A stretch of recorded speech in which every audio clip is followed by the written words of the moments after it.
والذین آمنوا واتبعتهم ذریتهم بایمان الحقنا بہم ذریتهم، یہ مضمون پہلے بھی آ چکا ہے۔ اور فرشتے بھی جو ہیں وہ جو استغفار کرتے ہیں تو اس کی استدعا کرتے ہیں اللہ سے کہ اہل ایمان کی جو رشتہ دار ہیں، ان کے والدین میں سے، ان کی اولاد میں سے، جو بہرحال صالحین میں سے ہیں، پروردگار انہیں ان کے ساتھ لے آ، چاہے وہ کمتر درجے میں ہو اپنے عمل کے اعتبار سے، کمتر درجے کی جنت کے مستحق ہوئے ہوں، لیکن اب ان کے برابر لے آ۔ تو وہاں اللہ تعالیٰ خود فرما رہا ہے والذین آمنوا، اور وہ لوگ جو ایمان لائے، واتبعتهم ذریتهم بایمان، اور ان کی نسل نے، ان کی اولاد نے بھی ان کی پیروی کی ایمان کے ساتھ، الحقنا بہم ذریتهم، ہم ملا دیں گے ان کے ساتھ ان کی اولاد کو، وما علتناہم من عملہم من شیء، ان کے عمل میں سے کوئی کمی نہیں کریں گے۔ یعنی یہ نہیں کریں گے صاحب آپ اونچے درجے میں ہیں تو اگر اپنے بچوں کے پاس جانا ہے، اہل و عیال کے پاس، تو نچلے درجے میں جائیے، نہیں، ان کا درجہ کم نہیں ہوگا، بلکہ اللہ تعالیٰ ان کا اکرام فرمائے گا کہ ہاں آپ کے بچے، آپ کی اولاد، آپ کے قریبی جو بھی ہیں، اگر وہ واقعتاً مومن تھے، وہ امتحان پاس کر چکے ہوں، کہ چاہے 3rd ڈویژن میں پاس کیا ہے انہوں نے، پاس کر لیا ہے، تو اب آپ کے ساتھ اگر آپ 1st ڈویژن میں آئے ہوئے ہیں تو اللہ کر دے گا اپنے فضل سے انہیں آپ کے لیے، تاکہ آپ کو آنکھوں کی ٹھنڈک نصیب ہو جائے۔ یعنی ایسے باغ جو ان کی ابدی قیام گاہ ہوں گے، وہ خود بھی ان میں داخل ہوں گے، اور ان کے آباء و اجداد اور ان کی بیویوں اور ان کی اولاد میں سے جو صالح ہیں وہ بھی ان کے ساتھ وہاں جائیں گے۔ ملائکہ ہر طرف سے ان کے استقبال کے لیے آئیں گے اور ان سے کہیں گے کہ تم پر سلامتی ہے، تم نے دنیا میں جس طرح صبر سے کام لیا اس کی بدولت آج تم اس کے مستحق ہوئے ہو، بس کیا ہی خوب ہے یہ آخرت کا گھر، اے ہمارے رب، اور داخل کر ان کو ہمیشہ رہنے والی ان جنتوں میں جن کا تو نے ان سے وعدہ کیا ہے، اور ان کے والدین اور بیویوں اور اولاد میں سے جو صالح ہوں ان کو بھی وہاں ان کے ساتھ ہی پہنچا دے۔ تو بلا شبہ قادر مطلق اور حکیم ہے، اور بچا دے ان کو برائیوں سے۔ جس کو تو نے قیامت کے دن برائیوں سے بچا دیا اس پر تو نے بڑا رحم کیا، یہی بڑی کامیابی ہے۔ ان سے وعدہ کیا ہے۔ اس میں بھی وہی الحاح کی کیفیت پائی جاتی ہے جس کی طرف اوپر ہم نے اشارہ کیا ہے۔ ظاہر ہے کہ معاف کرنا اور دوزخ سے بچا لینا آپ سے آپ جنت میں داخل کرنے کو مستلزم ہے، اور پھر جس جنت کا اللہ نے خود مومنین سے وعدہ کیا ہے، بظاہر اسی کے لیے مومنین کے حق میں دعا کرنا غیر ضروری معلوم ہوتا ہے، لیکن اہل ایمان کے لیے فرشتوں کے دل میں جذبہ خیرخواہی کا اتنا جوش ہے کہ وہ اپنی طرف سے ان کے حق میں کلمہ خیر کہتے ہی چلے جاتے ہیں، حالانکہ انہیں معلوم ہے کہ اللہ تعالیٰ یہ سب مہربانیاں ان کے ساتھ کرنے والا ہے۔ ان کے ساتھ ہی پہنچا دے، یعنی ان کی آنکھیں ٹھنڈی کرنے کے لیے ان کے ماں باپ اور بیویوں اور اولاد کو بھی ان کے ساتھ جمع کر دے۔ یہ وہی بات ہے جو اللہ تعالیٰ نے خود بھی ان نعمتوں کے سلسلے میں بیان فرمائی ہے جو جنت میں اہل ایمان کو دی جائیں گی۔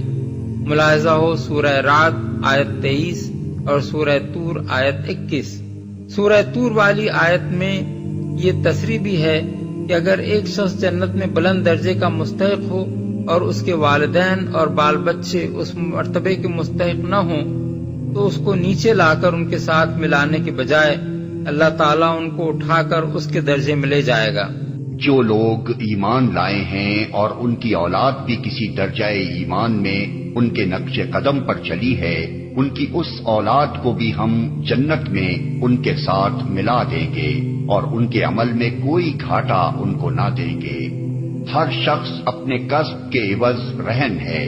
ہم ان کو ہر طرح کے پھل اور گوشت جس چیز کا بھی ان کا جی چاہے گا خوب دیے چلے جائیں گے، کوئی گھاٹا ان کو نہ دیں گے۔ یہ مضمون اس سے پہلے سورہ رعد آیت 23 اور سورہ مومن آیت 8 میں بھی گزر چکا ہے، مگر یہاں ان دونوں مقامات سے بھی زیادہ ایک بڑی خوشخبری سنائی گئی ہے۔ سورہ رعد والی آیت میں صرف اتنی بات فرمائی گئی تھی کہ اہل جنت کے آباء و اجداد اور ان کی اولاد اور ان کی بیویوں میں سے جو افراد بھی صالح ہوں گے وہ سب ان کے ساتھ جنت میں داخل ہوں گے، اور سورہ مومن میں ارشاد ہوا تھا کہ فرشتے اہل ایمان کے حق میں اللہ تعالیٰ سے دعا کرتے ہیں کہ ان کی اولاد اور ازواج اور آبا میں سے جو صالح ہوں انہیں بھی جنت میں ان سے ملا دے۔ یہاں ان دونوں آیتوں سے زائد جو بات فرمائی گئی ہے وہ یہ ہے کہ اگر اولاد کسی نہ کسی درجہ ایمان میں بھی اپنے آبا کے نقش قدم کی پیروی کرتی رہی ہو تو خواہ اپنے عمل کے لحاظ سے وہ اس مرتبے کی مستحق نہ ہو جو آبا کو ان کے بہتر ایمان و عمل کی بنا پر حاصل ہوگا، پھر بھی یہ اولاد اپنے آبا کے ساتھ ملا دی جائے گی،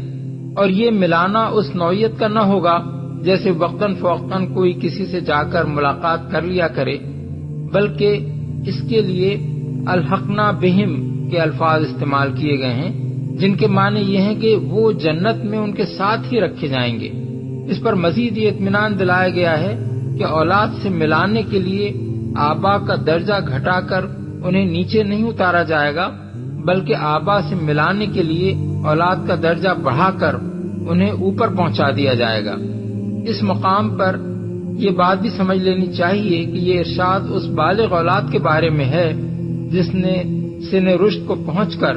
اپنے اختیار اور ارادے سے ایمان لانے کا فیصلہ کیا ہو اور جو اپنی مرضی سے اپنے صالح بزرگوں کے نقش قدم پر چلی ہو۔ رہی ایک مومن کی وہ اولاد جو سن رشد کو پہنچنے سے پہلے ہی مر گئی ہو تو اس کے معاملے میں کفر و ایمان اور طاعت و معصیت کا سرے سے کوئی سوال ہی پیدا نہیں ہوتا، اسے تو ویسے ہی جنت میں جانا ہے اور اس کے آبا کی آنکھیں ٹھنڈی کرنے کے لیے انہی کے ساتھ رکھا جانا ہے۔ کسب کے عوض رہن ہے۔ یہاں رہن کا استعارہ بہت معنی خیز ہے۔ ایک شخص اگر کسی سے کچھ قرض لے اور قرض دینے والا اپنے حق کی ادائیگی کے لیے ضمانت کے طور پر اس کی کوئی چیز اپنے پاس رہن رکھ لے تو جب تک وہ قرض ادا نہ کر دے اس وقت تک فک رہن نہیں ہو سکتا، اور اگر مدت مقررہ گزر جانے پر بھی وہ فک رہن نہ کرائے تو شے مرہونہ ضبط ہو جاتی ہے۔ انسان اور خدا کے درمیان معاملے کی نوعیت کو یہاں اسی صورت معاملہ سے تشبیہ دی گئی ہے۔ خدا نے انسان کو جو سر و سامان، جو طاقتیں اور صلاحیتیں اور جو اختیارات دنیا میں عطا کیے ہیں وہ گویا ایک قرض ہے جو مالک نے اپنے بندے کو دیا ہے، اور اس قرض کی ضمانت کے طور پر بندے کا نفس خدا کے پاس رہن ہے۔ بندہ اس سر و سامان اور ان قوتوں اور اختیارات کو صحیح طریقے سے استعمال کر کے اگر وہ نیکیاں کمائے جن سے یہ قرض ادا ہو سکتا ہو تو وہ شے مرہونہ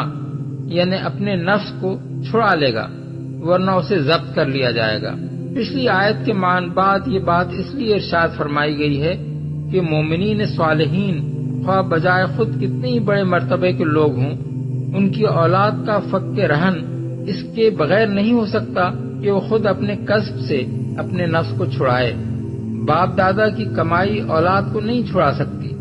البتہ اولاد اگر کسی درجے کے بھی ایمان اور اتباع صالحین سے اپنے آپ کو چھڑا لے جائے تو پھر یہ اللہ کا فضل اور اس کا کرم ہے کہ جنت میں وہ اس کو نیچے کے مرتبوں سے اٹھا کر اونچے مراتب میں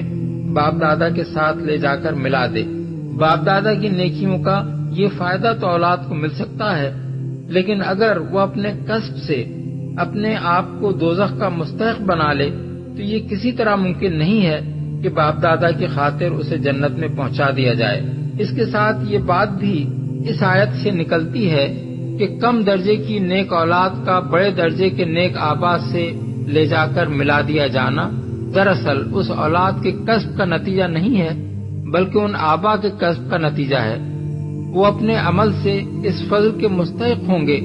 کہ ان کے دل خوش کرنے کے لیے ان کی اولاد کو ان سے لا ملایا جائے۔ اسی وجہ سے اللہ ان کے درجے گھٹا کر انہیں اولاد کے پاس نہیں لے جائے گا بلکہ اولاد کے درجے بڑھا کر ان کے پاس لے جائے گا تاکہ ان پر خدا کی نعمتوں کے اتمام میں یہ کسر باقی نہ رہ جائے کہ اپنی اولاد سے دوری ان کے لیے باعث اذیت ہو۔